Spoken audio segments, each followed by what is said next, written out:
Hello Malegaon, ये है आपकी आवाज।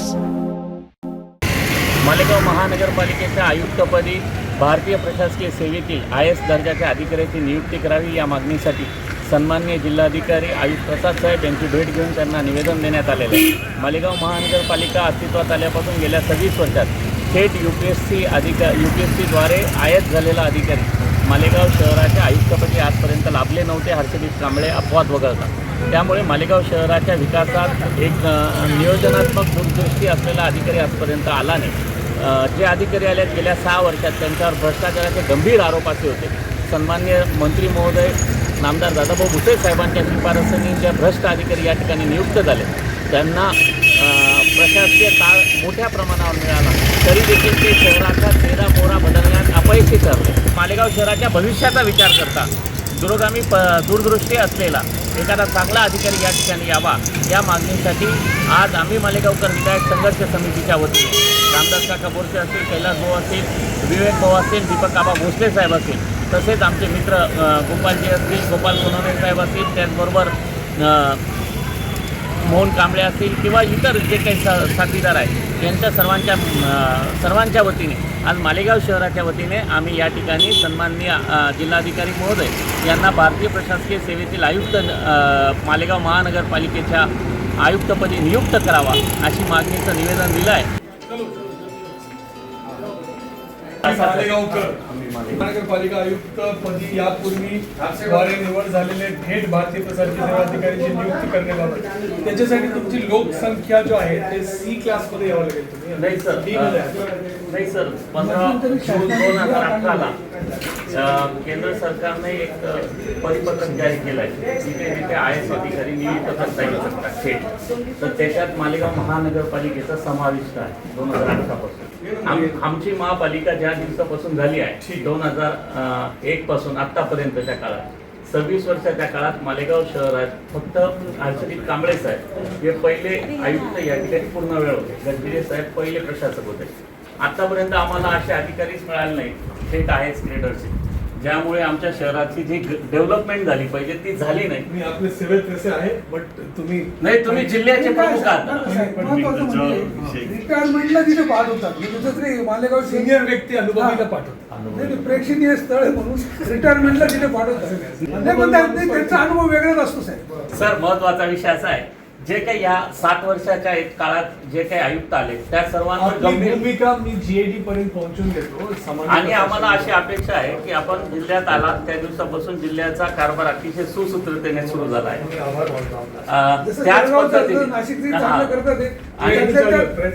त्याच धर्तीवर आमची मालेगाव महापालिका सुसूत्रते देण्यासाठी आपण चांगलं बहुमत मार्गदर्शन करा आणि आपण तर या ठिकाणी येऊ शकत नाही पूर्ण वेळ, पण आपल्या नियंत्रणाखाली एखादा चांगला अधिकारी या ठिकाणी पाठवावा अशी विनंती आहे। मॅडम आहे ते माझ्या नियंत्रणात खाली आहे आणि ते चांगले अधिकारी आहेत। मॅडम आहे ते माझ्या नियंत्रणात खाली आहे आणि ते चांगले अधिकारी आहेत। आयुक्त पदावर येणं आवश्यक आहे। ठीक आहे। माझी इसमें जो आपली जो मागणी आहे ना की IAS कॅडरची पोस्ट आहे आणि IAS कॅडरची अधिकाऱ्यांची नियुक्ती व्हावी, तुमची भूमिका आणि भावना जो आहे मी GAD जो आहे सामान्य प्रशासन विभाग महाराष्ट्र शासन जिथून IAS कॅडरची पोस्टिंग्स होते त्यांना मी तुमची भूमिका पाठवून देतो। सामान्य जी राधा मॅडम तिथे अपर मुख्य सचिव मॅडम आहे 2021 पासून सर प्रलंबित मागण्या त्या पूर्ण होती। एवढं मोठं शहर असून पार्किंग व्यवस्था नाही, सुलभ शौचालय नाही। विषय असा आहे, हा रामसेतू पुलावरून आपण जिथून आलात त्याच्या लेफ्ट साईडला भाजी मंडई आहे, ती जागा महसूल प्रशासनाअंतर्गत येते। त्या ठिकाणी वडाचं पुरातन झाड होतं, ते झाड तोडून त्या ठिकाणी स्वच्छता अथॉरिटी मॅडम कोणाकडे गार्डन डिपार्टमेंटकडे असेल। फ्री अथॉरिटी मी याच्यावर सुनावणी घेऊन योग्य निर्णय घ्यावा। त्याच्यामध्ये अगर हेरिटेज ट्रीला धोका दिलाय त्याचे नियम असतो तर ही जागा तुमच्या मालकीची आहे। ठीक आहे। जवळपास 5 कोटी रुपये महानगरपालिकेकडे गेले, परंतु अद्यापपर्यंत फक्त दायगुडी मॅडम होती तेव्हा कारवाई झाली। विषय काय सांग भाजी मार्केट सर याच्यात असा विषय शासकीय जागा आहे, ही महसूल प्रशासनाच्या अंतर्गतची जागा आहे।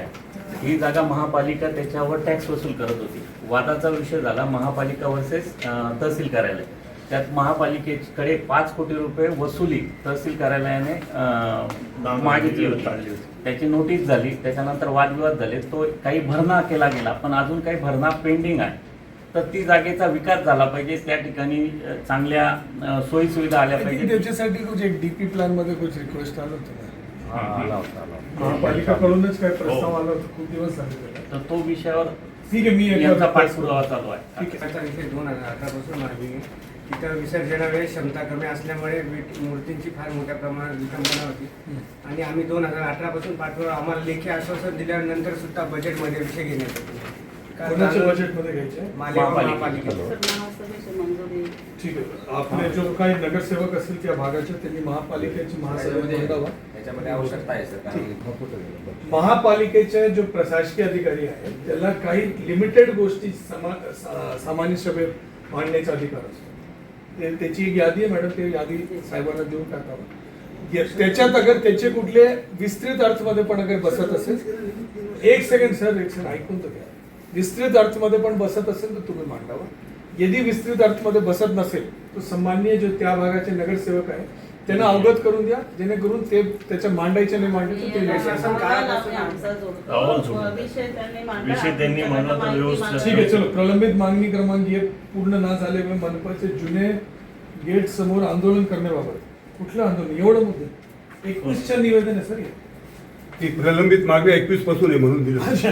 21 पासून आहे. मला वाटलं नाही, 21 पासून आहे. सर याच्यावर म्हणजे डिटेल सांगतो. सन्माननीय शर्मा साहेब जिल्हाधिकारी असताना त्या विषयावर आपल्याकडे नाशिकला जिल्हाधिकारी कार्यालयात तीन बैठका झाल्या. अरे बाबा. त्या बैठकांवर महापालिकेकडे वारंवार सन्माननीय आयुक्त आणि SDM साहेब उपस्थित होते मालेगावचे प्रतिनिधी म्हणून, पण त्यावर आजपर्यंत जी समाधानकारक हे कारवाई जो झाली- एक सेकंड याच्याबद्दल एक करके मुद्दा ये जो गणेश कुंडच्या बद्दल आपली चर्चा झाली.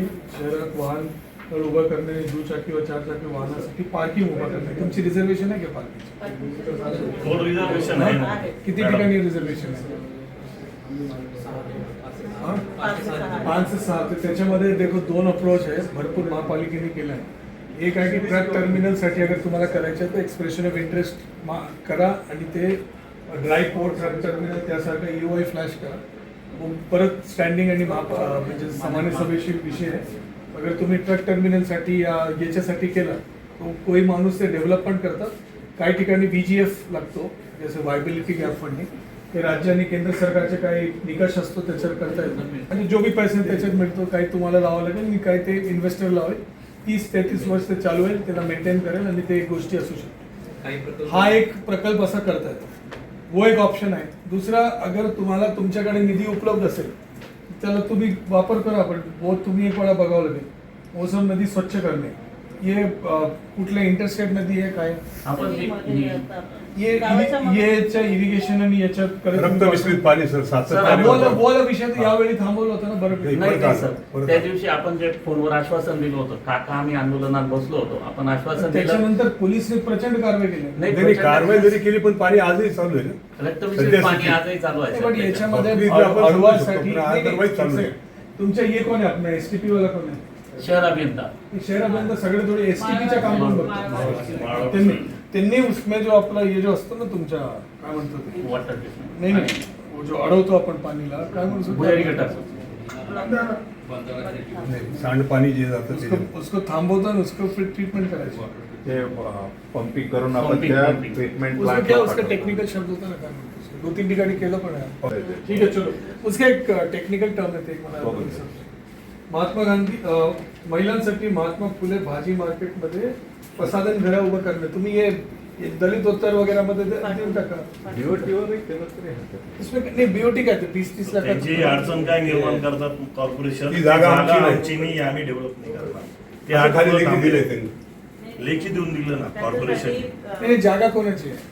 जागा महसूल महसूल प्रशासन. सार्वजनिक विषय आहे ते कसं आहे? शहरात चौकत व आश्वासित असणाऱ्या ठिकाणी एका ठिकाणी वाहतूक नियोजन करण्याबाबत वाहतूक नियोजन पोलीस आणि तुमच्या ट्रॅफिक सेलनी सोबत बसून करावं. इसमें काय? समिती गठीत करण्यापेक्षा पोलीस आणि यांच्याकडे ट्रॅफिक सेल असतो. सर, ती मोठी 3 समस्या वर्ष आहे. झाले प्रशासकीय काळापासून 4 वर्षापासून आम्ही सातत्याने ही मागणी करतो आहोत की शहर वाहतूक समितीची बैठक घ्यावी. तर आजपर्यंत ही बैठकच झाली झाली नाही. नाही. ती फार आणि गंभीर समितीमध्ये समस्या. कोण कोण आहे? सन्मान्य आयुक्त अध्यक्ष असतात, आरटीओ साहेब सचिव आहेत. हो ऐका ना, ते वाहतूक कमिटी वेगळी, ते कमिटीची मूळ जबाबदारी आहे की कुठल्या रस्त्यावर जड वाहन सोडायचे आहे, एसटी सोडायचे नाही सोडायचे ते विषय असतो. यांच्या जो बेसिक मुद्दा आहे ना, पार्किंग कुठे करायचे ते कुठे करायचे, ट्रॅफिक सेल असतो महापालिकेमध्ये. ठीक इथे आहे, अस्तित्वात त्याच्यामध्ये नाही नसेल तो करून घ्या सर त्याच्याकडे एकेरी वाहतूक सुद्धा नाही मालेगाव शहरात. उसमें इथे वन चार वे रस्ते एकत्र वन वे पासून one way सगळ्या पाहिजे. गोष्टी करता येतो. आता ते पाहिजे अंमलबजावणी नाही. बहुत स्थानिक लोकांची मागणी असू शकतो, काही लोकांचा विरोध असू शकतो. त्याची चर्चा त्या सेलमध्ये होते, त्याच्यानंतर महासभेमध्ये जाते, महासभेने त्याच्यावर मंजुरी म्हणजे द्यायची. मंजुरी दिलं तर त्या गोष्टी होऊन जाते. असं काही मोठा विषय नाही. ठीक आहे मॅडम, हे एक नागरिक म्हणून हे जो ऐका ना, एक गोष्टी लक्षात घ्या. एक नागरिक म्हणून याचे आपले काही गोष्टीच्या सूचना आहेत. बरोबर. ठीक आहे, आपण त्याच्यात ही अतिउत्तम गोष्ट आहे.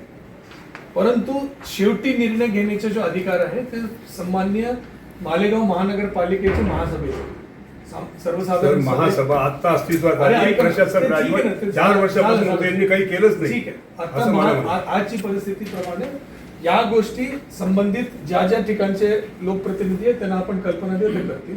सन्मान्य जिल्हाधिकाऱ्यांनी यासाठी समाधानकारक असं आश्वासन दिलं आहे की आम्ही ह्या संदर्भात GMD म्हणजे जनरल ॲडमिनिस्ट्रेटिव्ह डिपार्टमेंट जी असते महाराष्ट्र शासनाचे यांच्याकडे सामान्य प्रशासन विभागाकडे आम्ही त्या संदर्भात पाठपुरावा करू असे आश्वासन त्यांनी या ठिकाणी दिलं आहे. या संदर्भात येणाऱ्या काळात आम्ही सन्मान्य पालकमंत्री महोदय आणि वेळ आल्यास राज्याचे मुख्यमंत्री महोदय यांची भेट घेऊन मालेगाव शहराच्या विकासासाठी एक ठोस आराखडा व शहराच्या समस्या आम्ही मांडणार आहोत. यावर योग्य तो कारवाई होईल अशी अपेक्षा या ठिकाणून आम्ही व्यक्त करतो.